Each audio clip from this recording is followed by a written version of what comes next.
Oh,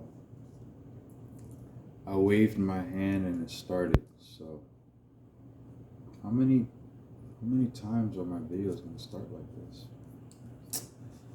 I'm here. I'm back. Hello, Keel, and my lovely viewers. All make the unison of the human element. Even the people who don't view. It's all connected.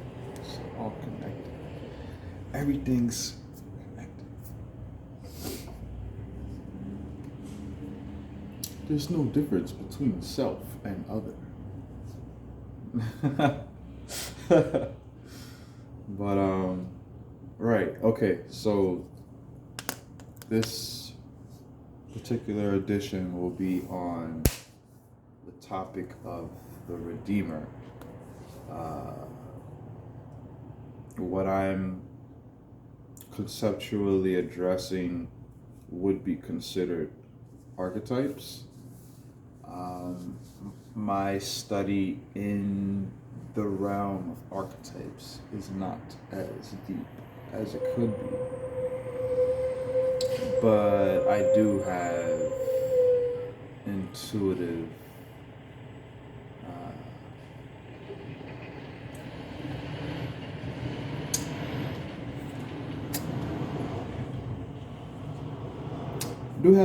guides. So in that manner, I would like to use the intuitive, fluid, more like nature of trying to communicate as opposed to things that can be logically proven because, yeah, switch it up. Switch it up. The Redeemer, the Redeemer, the Redeemer, the Redeemer. I'm pretty sure the last one I did was the Usurper, and then I left for uh, quite a few months, actually. Yeah. And that may not have been the best tone to leave things on. Maybe not. Maybe I could have left it on something that had positive resolution before I went on the voyages that I went on. Right? But we're all human. And as I've stated before, this is a process of it's a function, it's a process that feeds itself, that feeds other people, that feeds me, if engaged properly. So, in theory, with the proper amount of engagement, the process would facilitate a sort of chamber in which all parties could maximize growth in the manners in which is actual substantial to the parties involved. Boom, mutual growth, right? That was a lot of words. Mutual growth. We're all growing together. And me, I am evolving in the manner of unbecoming things that I have attached to, allowed attached to me, influence. It's nothing that any other person doesn't go through. We're all in the sea of happenings, a happening of happenings, influenced by the ping pong events. Till we get to a certain point of mastery. And I would like to keep reiterating that the human element is a very open mannered approach to inviting people to engage in the process that leads to the progress towards mastery, right? And mastery is a very broad thing, but that's the point of it all. That's the point of it all. I like general. I'm not really good with specifics. I'm working on it. The beautiful thing about humans is that we all have these domains in which we specialize in. And we have, because of that, weaknesses. And people accomplish incredible things.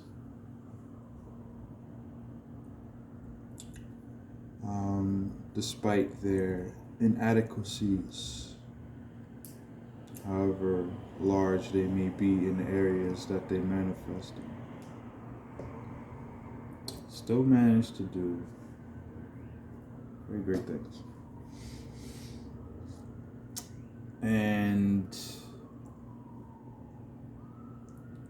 there's always going to be remnants, right? There's always a remnant. If a forest burns down, there's a way. There's always a way, right? Because there's remnants. Things could be salvaged in very creative ways.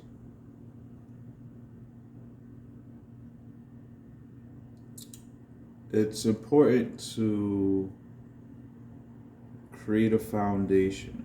And it's important to have a foundation. It's important to sharpen conceptualizations of what a good foundation is. What makes a foundation a good foundation? And what makes a good foundation a good foundation? Just like a whole bunch of other questions is subject to circumstance and context. So I've been doing a lot of podcasts, not podcast listening, but I guess speech. I've been listening to speakers, not necessarily podcasts. I've been listening to speakers. Alan Watts is well spoken, very educational. But not to get off track, I heard somewhere that there's a link between the Redeemer and the Judge. And I thought that was funny because when I'm using the term Redeemer, I wasn't thinking that held any actual stance in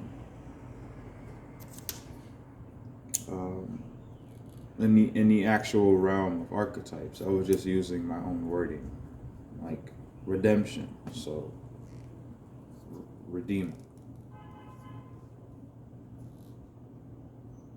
The Redeemer is also a judge, and you'd have to be a judge to be a Redeemer, because to be a Redeemer, you'd have to have the ability to navigate the underlying sea of circumstance and context that would lead you to be able to make proper judgment in the first place. So the Redeemer would also have to be the judge. I never considered myself to be very judgmental, but it's just an aspect that being judgmental is considered, which is in like a negative, very critical way. Like being judgmental transfers over a lot into just being critical. And in my own personal In my own personal expression, it just doesn't manifest that way. I've come to find. Being judgmental is more just understanding the metric that you use. Like, I've watched people judge me and how they judge me. Right? And I judge people differently.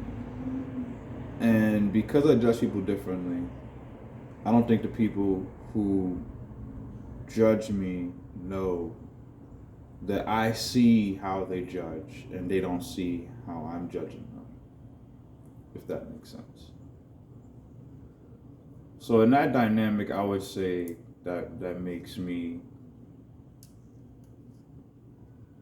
that puts me in a greater capacity to make shifts and make overall accurate judgments. And that might be intentional. I do like that position. I definitely would say that. Though there's no insecurity in being a student, because that's the whole. I think that's the whole reason why I'm being guided to do this anyway now, is because I've just been absorbing so much. I'm really trying to get to a point to where I should just say something useful. But I'm most useful when I'm asked a question, because I'm just now getting to a point to where when I ask people questions, I get answers at all. Or at least the questions that I want answers to, really, to where I'd ask questions. So at a certain point, I just stop asking questions. But I have to ask questions again, because not asking questions sort of ties into me being disconnected from people at a certain point. Right? And that is an example I would use for circumstance and context. Right? Me, I have my own personal reasons for not asking people questions because of my experience and how I have felt failed in repetitive instances in asking people questions. And I took it upon myself to find my own answers. And I did find my own answers. I found out I was really good at finding out my own answers and making use of the answers that I found. So that definitely added like a double down effect on something equating to, independence, not needing to really ask anybody anything. Right? Now fast forward, going into real life in a world full of people and how things are actually made to happen, which is collaboration and the art of true collaboration, if one is wise enough to actually engage in that, realizing that collaboration is the thing to do in a world full of people.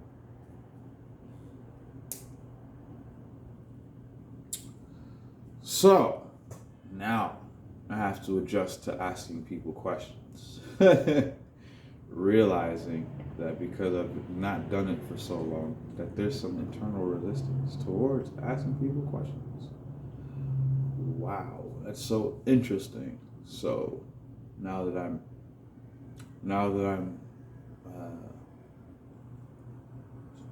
engaging, and now that I'm engaging differently now that I'm applying what I feel to be a more evolved way of navigating the world, the circumstance and the context of my experience has changed, to which before I was independent and I didn't need people.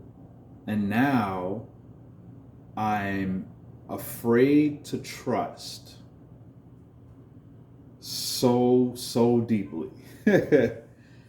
And that ties into the power of the Redeemer. The Redeemer has the ability to reframe things and break things down to the foundational elements so that things could be reconstructed in a manner that's most beneficial.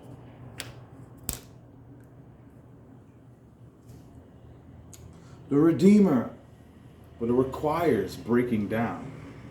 It requires honest engagement.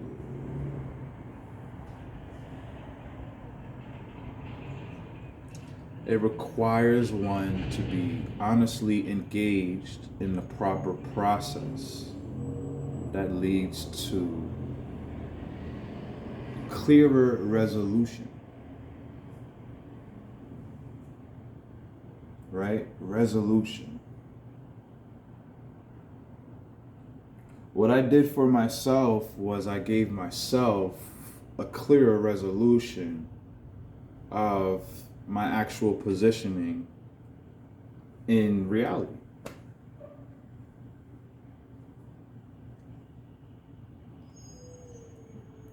That also requires humility. Because without humility, I wouldn't be able to bring myself in a state to make those actions. Why is that? Well, how could I do any of those things if I wasn't humble enough to believe that that was actually a necessary thing to do?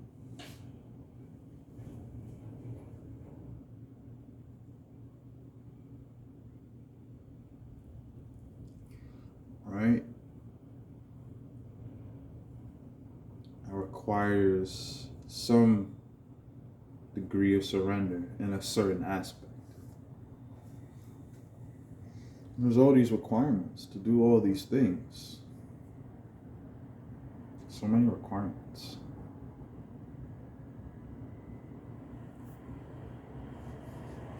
And I'm really used to doing this kind of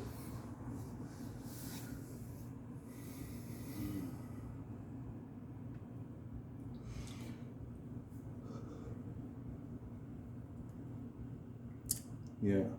This fits in my natural manner of operation. That's the best way I say it. This works for me. This is my style. No, it's my style.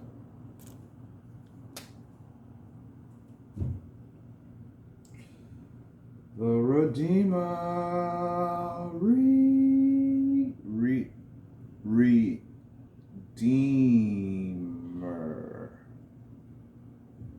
Yes, I spelled that right. No, I did. Yes, I did. Anyway,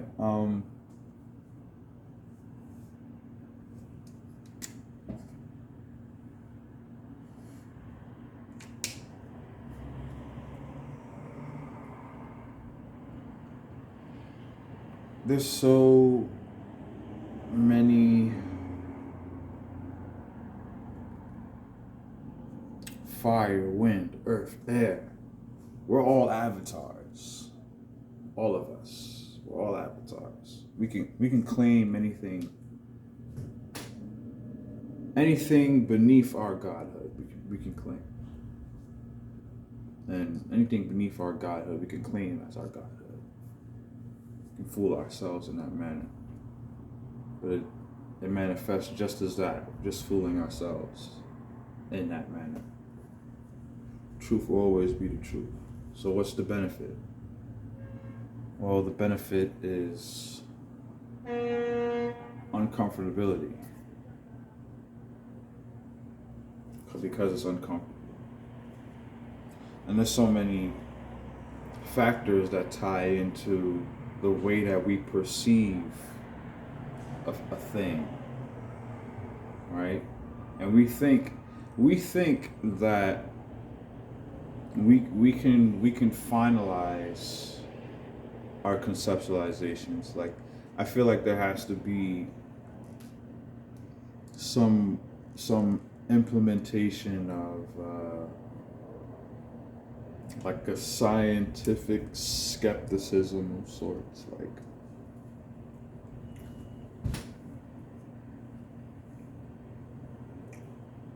it has to be like a openness in the mind, you know, like,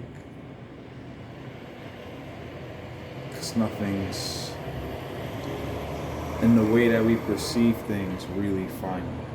There's so many scenarios in which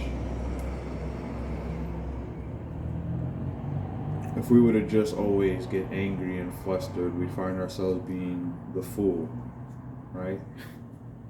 We'd find ourselves being someone that's truly out of line, because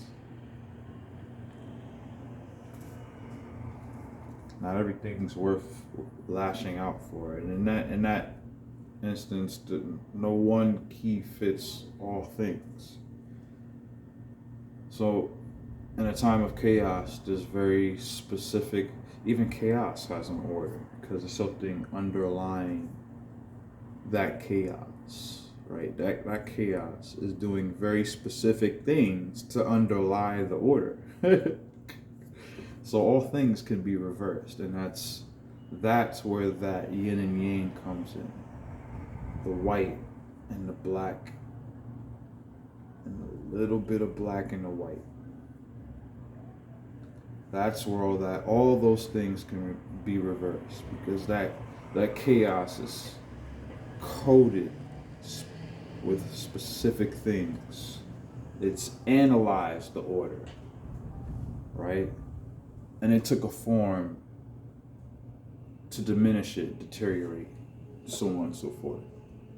Such a thing can always be successfully done.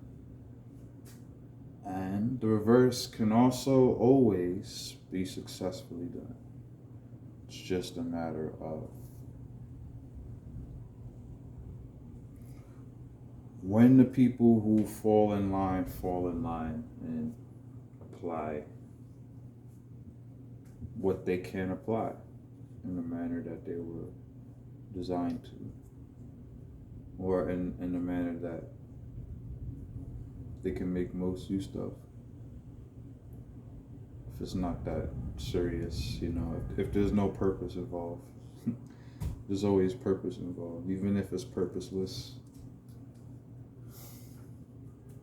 Even if it's purposeless, there's always purpose involved relative to us, because we are the locus of value. We give value to everything. There is no value without the consciousness at the level that we operate at, attributing things, names, numbers, and crafting mechanisms with those conceptualizations. And that ties into the power of a conceptualization and what it can actually be used to do. Right now, we're more, as the mainstream is concerned, technologically concerned.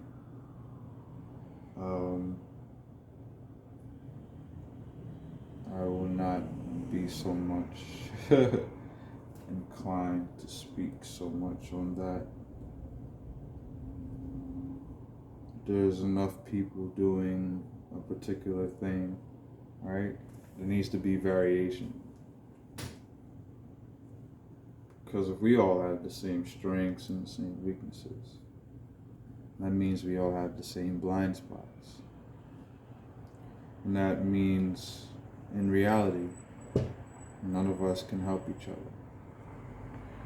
And that is true doom. True doom is everyone being the same. Because none of us can solve each other's problems. We'd all be blind to the same thing. No outside intervenence. No other element to keep things new, keep things fresh. A sentence to stagnation. As far as beings are concerned, beings in their varied, independent expression, in the spectrum, in all of its infinity, the spectrum in which people can grow to uniquely express themselves in their own personal matter, you know, in their own realm, their own essence, their own genealogy.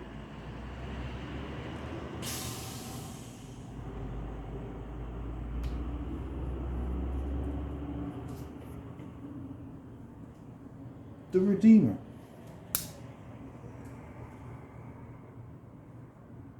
That's it. That's what I said. I just wanted to say the word the Redeemer. What am I gonna write? Like, what am I gonna write? Like, I don't. Maybe. I don't know. It sounds cool. I redeem things. Redeem. It sounds like you're gonna give me a piece of paper and I'm gonna give you back money, right? Because I'm the Redeemer. But you gotta have your slip. I redeem that coupon, man. You gotta redeem that voucher, bro.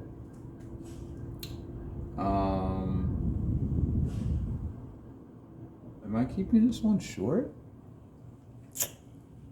28 minutes, man. I can go to 40. 40 is cool. 40 is cool. You ain't gotta do the album. I might even stop earlier than that. But the whole essence of redemption. What are the core elements of redemption, right? And if you get down to the core elements of redemption, and we transpose that to incorporate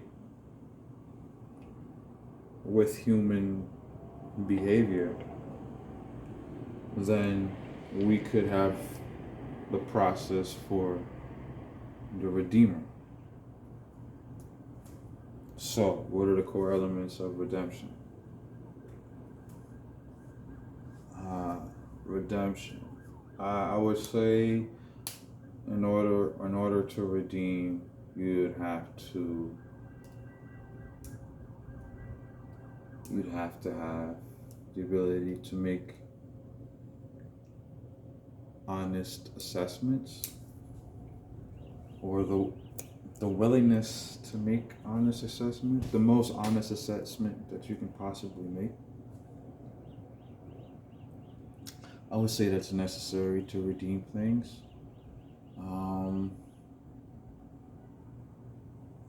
There's a lot of pain in the world, and there's varying degrees of pain.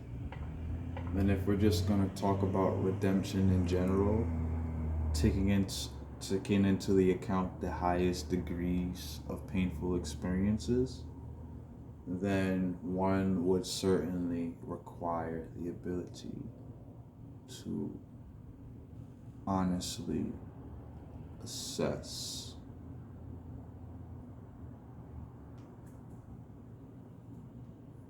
Otherwise, it's denial, and in denial, there's no acquisition of the position to take to redeem. And I guess in the manner in which I just spoke, the position to take to redeem, right? So redemption is a position. Redemption is a stance. Redemption is a stance to take. It's a form, and a form has specifics. But it also has variability, right? A form has a stance, and it also has the manners in which it breaks from stance into defense and counter and transition, emotional flow. So that would be something like redemption. It's a stance. And the Redeemer is the one who uses the form and flow to redirect the power and regain control of the usurper. The usurper uses particular attacks and hits certain points.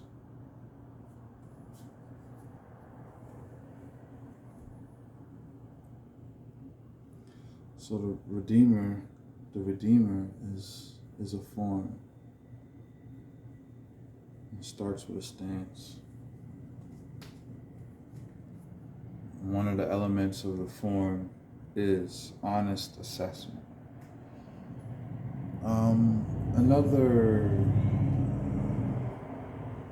What else? And what I would like to do is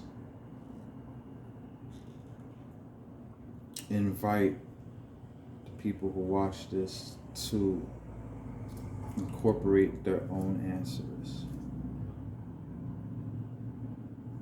I'm not interested in being a teacher. I'm more so a guide, right? If I'm like a All Might who's an incredibly powerful hero, and I save people for an incredibly long duration of time from the things that they don't know they're being saved from, then at a certain point, because of circumstance and context, right? The long duration of time and the fact that I'm so effective at what I do, there is some enabling, right? There has to be an invitation into the struggle, into the process. And when the invitation, if the process is done right, will be very fun and rewarding. And that's the part that I'm not saying is something is a hopeful thing. That's an actual fact. And that is accessible when people get their wits together. That kind of structure in which you can engage in a process of mastery, apprehend your greatest struggles, and enjoy it at the same time.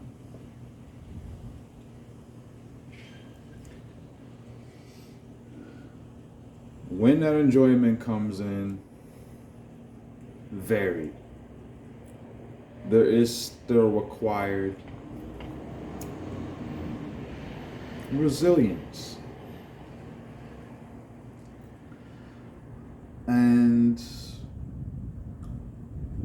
I'm not sure if I can use resilience as a separate point in this context from faith. because in the context of redemption, right? And to redeem, you have to be resilient. But in the context of redemption, you most likely have to be resilient for your faith. So the resilience is a product of the faith you have in the capacity that redemption is even possible, right? So you need to have faith. You need to believe that redemption is possible. And that would give you, based on how much you believe that it's possible, the fire necessary to fuel the other components of the form called redemption.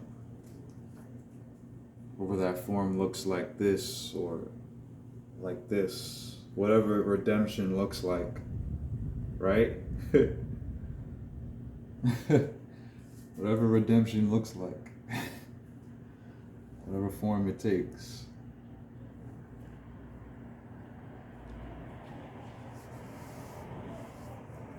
But you need to have faith. And it would behoove you to understand that the degree to which your redemption would be fueled would be contingent on a degree to which your faith is deepened,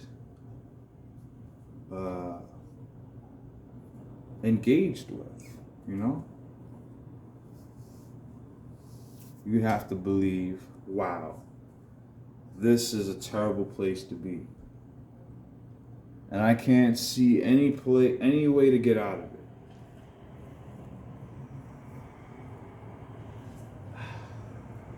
This is a big world, and there's a lot of things that I don't know. So many things I don't know. And that's where humility comes in. Humility comes in and bringing you to craft the ethic that most benefits you. Humility aids in crafting ethics that actually benefit you, right? Especially in the aspect of redemption. If you don't have humility, you shoot yourself in the foot on the path to redemption. So you need to have faith in the fact that you could be redeemed, that redemption is possible. And that faith, to the faith of the mustard seed. Also, while that's all that's necessary, the degree to which your faith is held,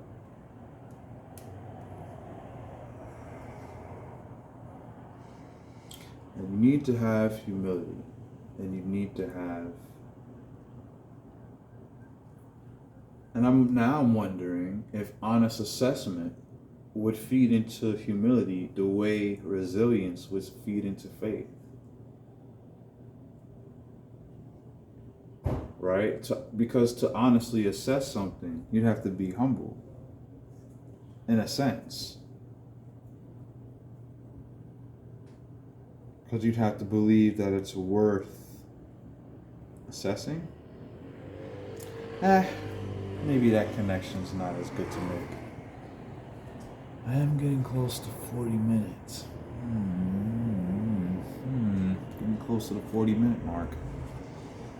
Did I lie? Did I lie?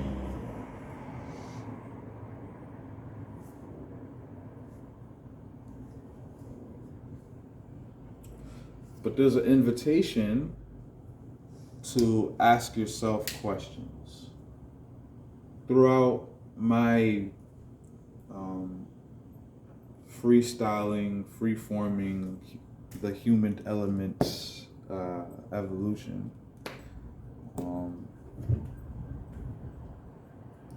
I would just add little bits and pieces of things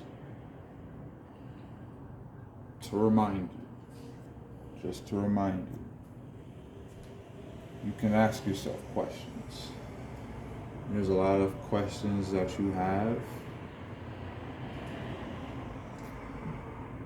that you would ask someone who you respect if you came across someone whose wisdom you respected. And you have the answers to those questions, but you have to ask yourself those questions.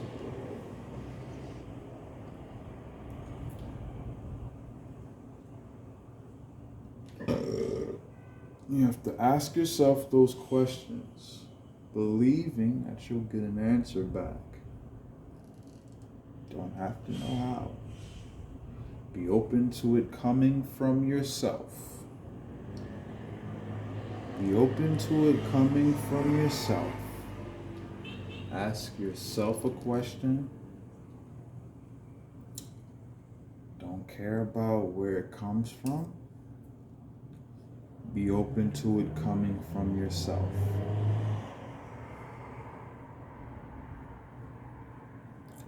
The Redeemer. So, question. What are the elements that would contribute to redemption? The more you work on those elements, the better enabled you'd be to enact the process called redemption. Your form, your stance, be very strong, very effective. And as above, so below.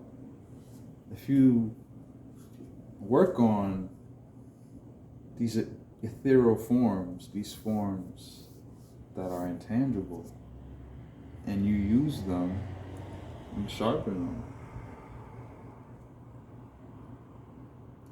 certain entities are not going to want to smoke with you. Right? Because you have a strong form.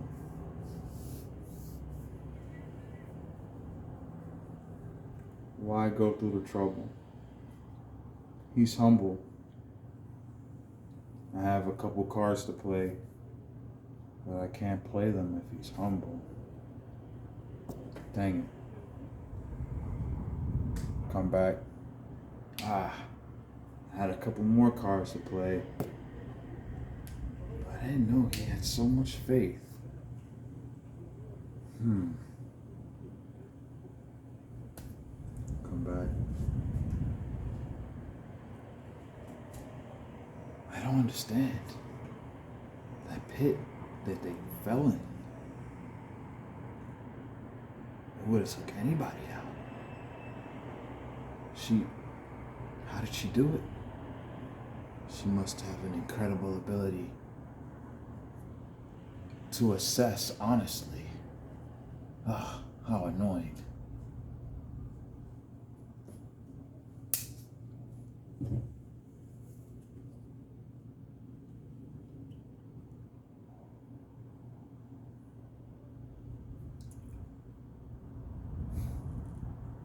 That's it.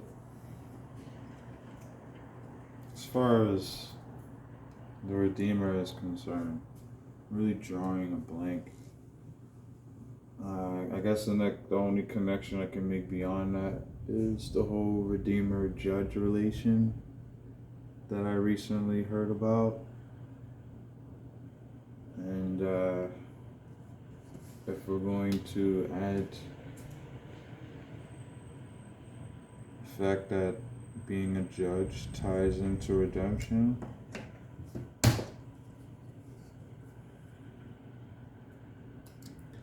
and you still have the ability to weigh certain things. It's not necessary to go ahead and embody any one archetype. You know? There's different roles: father, brother, sister, aunt. There's different roles.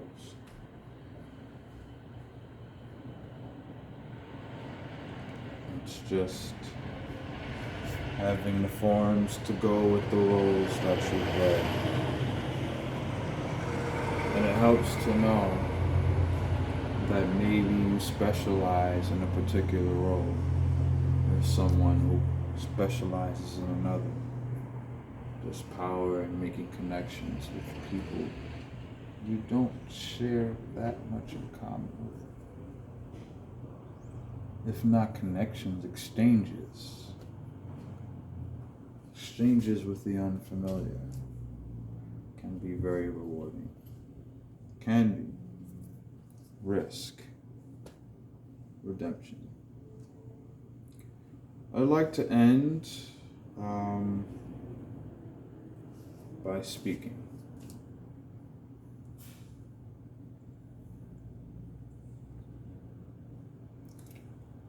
So much is overlooked. So much is obscured. So much is unaccounted for in the way that people think. Generally. So much unaccounted.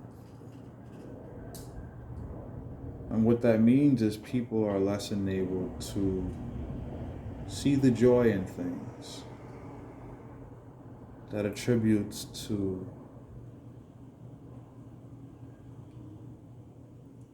a lack of education of a different sort. There's a certain sort of education that's missing, that's void.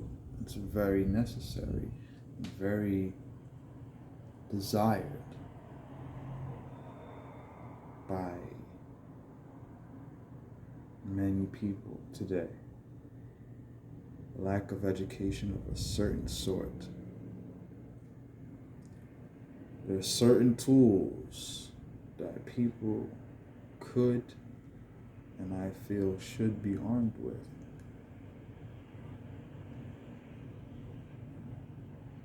That would enable them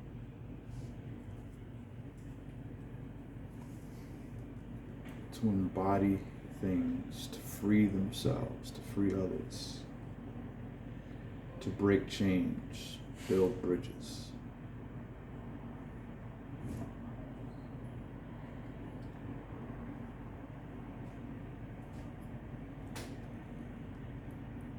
Where are we right now?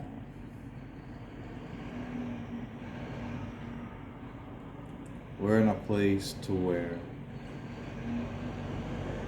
there's so much freedom right at the tip of our fingers.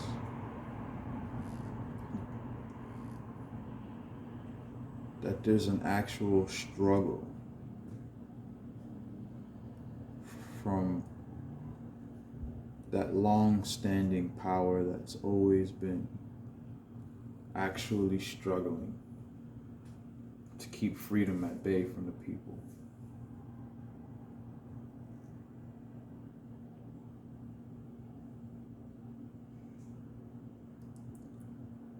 A lack of education of a certain sort, attributed to methodologies that distort the distribution of certain kinds of information. There's less third places, more commercial areas being built, trees are burning.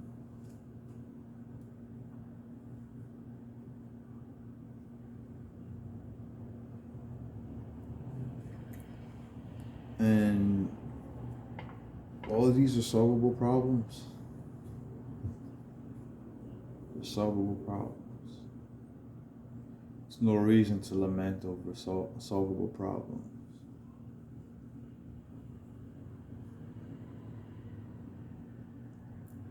It's easy to have a society that's insane when people truly believe that they can accomplish things without honest assessment and taking responsibility.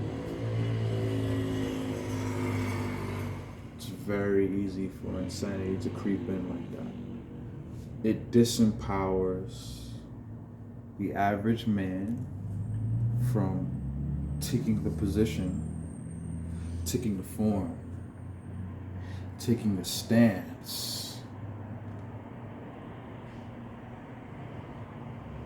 to rectify the situation. I've met a lot of women who can change their form and rectify their situation.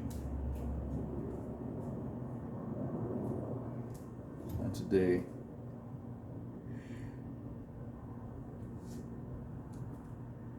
needs to be an upkeep, both the masculine and the feminine. I'm going beyond saying man and woman. It's just the manifestations.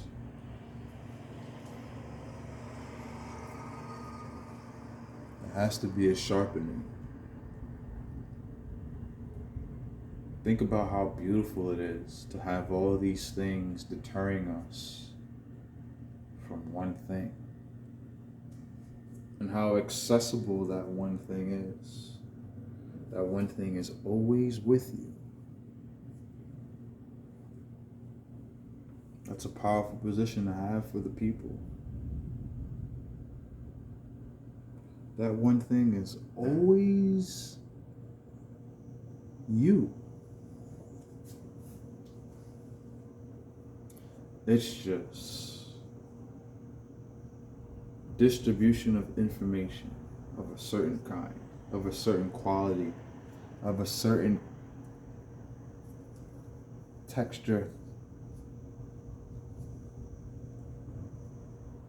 There's certain conversations that you wouldn't normally be able to have. And there's certain rituals and norms and societal dealings that are counter to producing the kind of environments that would lead people to have the kind of engagements and processes that actually lead to mastery.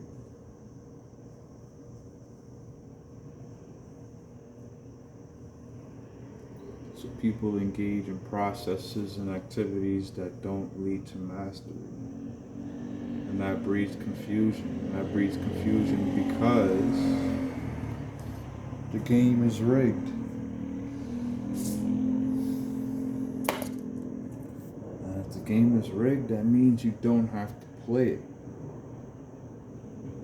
If you don't have to play the game, you find yourself keep playing it.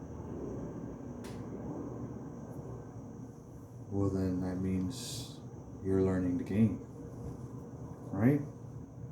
I mean, you have to be able to honestly assess certain things. That's all. You have to have the ability to free people at every chance you can possibly get with whatever ability that you have that's easy for you to do, whatever you can push yourself to do that's hard to do. Do the easy things well and do the hard things well. Fight hard well. Do the easy things well. Give someone the chance to make progress on their journey to mastery. Don't feed into the system that contributes to the lack of distribution of certain kinds of information, of certain kinds of engagements that lead to progress. We can do that and have a great time at the same time. We can do that and feel like amazing people at the same time. We can do that and get really good at it. The same way we can do that while poisoning ourselves and getting really good at it. We can do that and get really, really good.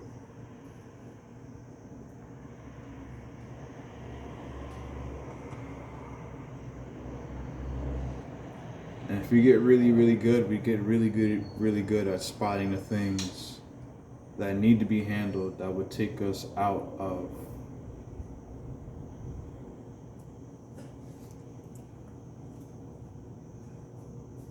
there's always going to be a usurper. There's always going to be a usurper because there's always a way to reverse engineer order. There's always a little bit of black and white. And there's always a way to counteract the methodologies that was used to dissolve. There's always a way to elevate. It's just a little bit of white and a black. And those things can be expanded under the right circumstances, in the right context.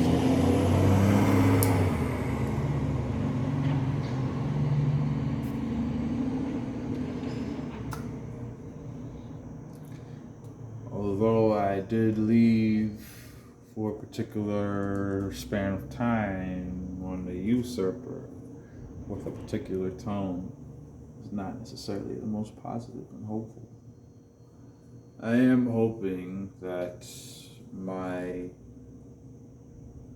casual video interaction this time, I feel, did give you some conceptualizations to stabilize yourself.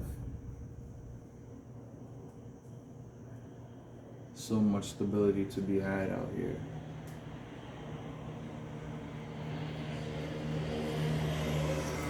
I'll be making another video very soon, and the nature of the human element will be changing. Right now, I've kind of been focusing on my freestyling of archetypes and rants in that regard, right? I have a whole other tone that I want to use in my videos going forward, because I've crafted exactly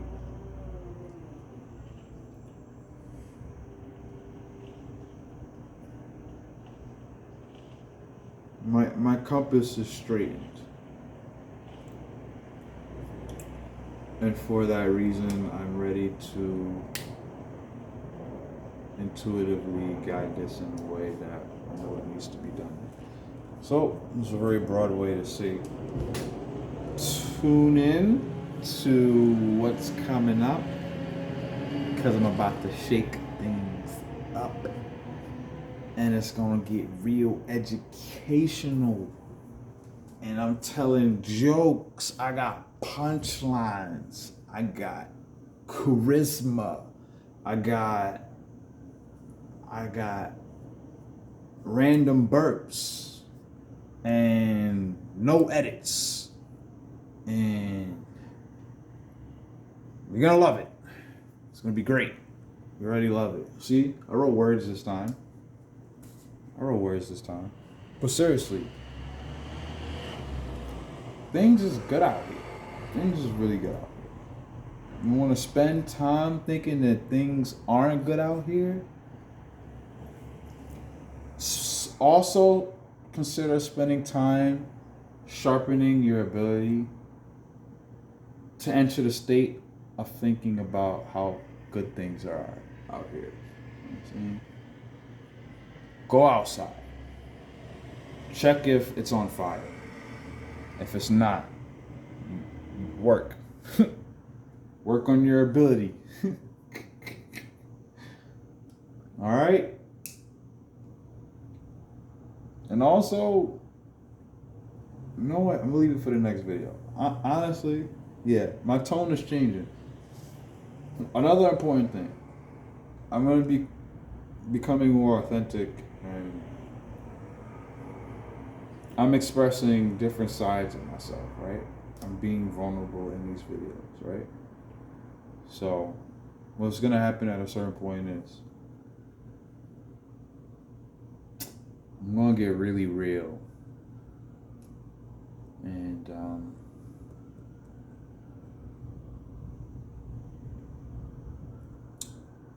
make the most of it. Okay? All right? All right. Beauty is all around us.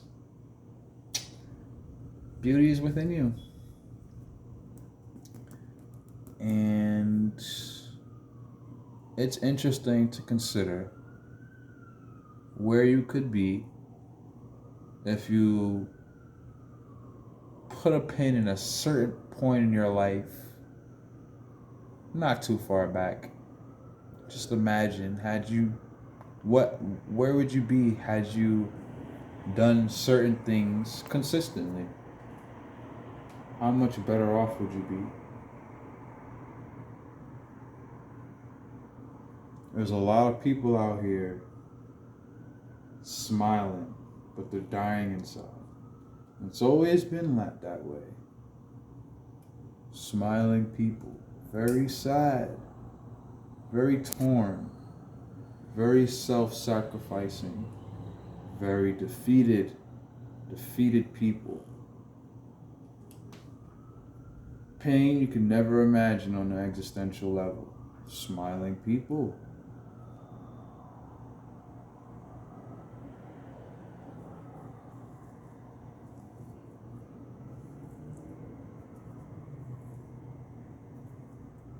What I'm saying is,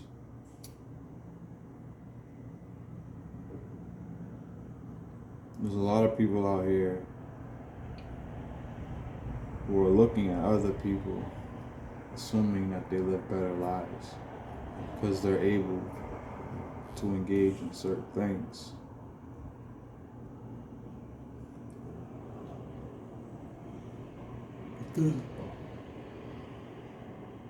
With that stance, that conclusion,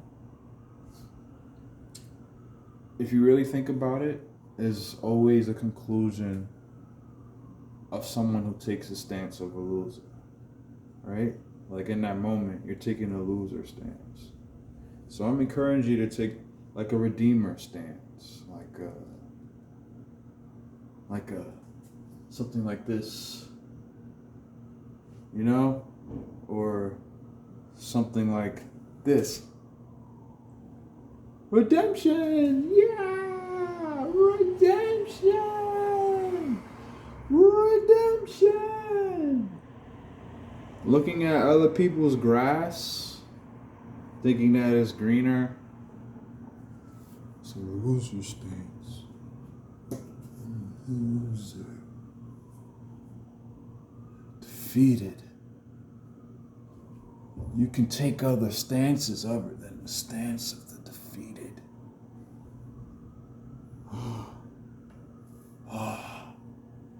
I'll end with this. People are envious of different things. I want you to use this one example for yourself. If you can't transpose anything else, please use this. I don't need other people to express myself in a certain manner when I'm outside.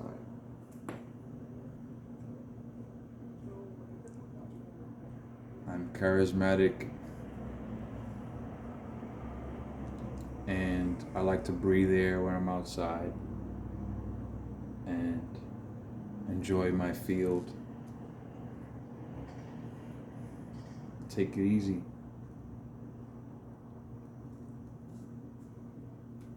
Some people are threatened by my unbotheredness. In a particular scenario that I'd like to use, imagine being the kind of individual who has a life structure predicated on the value of accumulating money and having manifestations, markers of that lifestyle, because you personally believe that those things are a valuable metric in your world, in the world, in your world and in the world, right? In both things. Because you probably believe that your world is the world, and that would be a form of arrogance, right? So you believe in these money-making markers and holding them up to a certain extent, to the point to where me walking down the street,